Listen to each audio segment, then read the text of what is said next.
İranda yeni ali dini lider artıq seçilib. Ayətullah Seyid Əli Xameneyinin oğlu Müctəba Xameneyi İranın yeni ali rəhbəri olub. Müvafiq qərarı İran Ekspertlər Şurası səs çoxluğu ilə qəbul edib.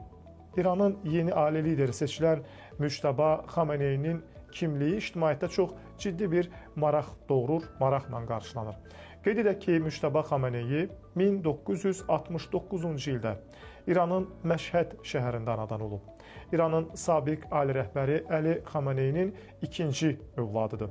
Qum şəhərində dini təhsil alıb, Şiə ilahiyyatı üzrə klassik hövzə sistemində yetişib. Qumdakı dini mərkəzdə dərs deyib. İran siyasi sistemində rəsmi dövlət vəzifəsi tutmasa da, uzun illər ölkənin siyasi və təhlükəsizlik strukturlarına təsir edən fiqur kimi tanınıb. O, atasının siyasi şəbəkəsinə yaxın olanlarla əlaqələri koordinasiya edən şəxslərdən biri olub.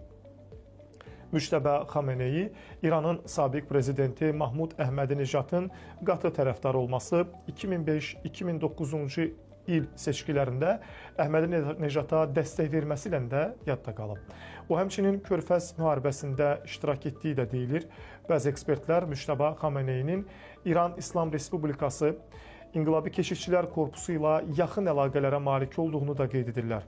Bu əlaqələrin onun ölkə daxilində siyasi təsir imkanlarını artırdığı bildirilir. Müctəba Xameneyi ictimaiyyət qarşısında nadir hallarda görünüb, mediada çox az çıxış edib, onun şəxsi həyatı və fəaliyyəti barədə məlumatlar məhduddur.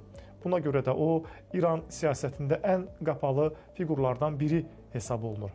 Xatırladaq ki, İranın sabiq ali lideri Seyid Əli Xameneyi fevralın 28-də İsrail və Amerika Birləşmiş Ştatlarının avia zərbələri nəticəsində öldürülüb.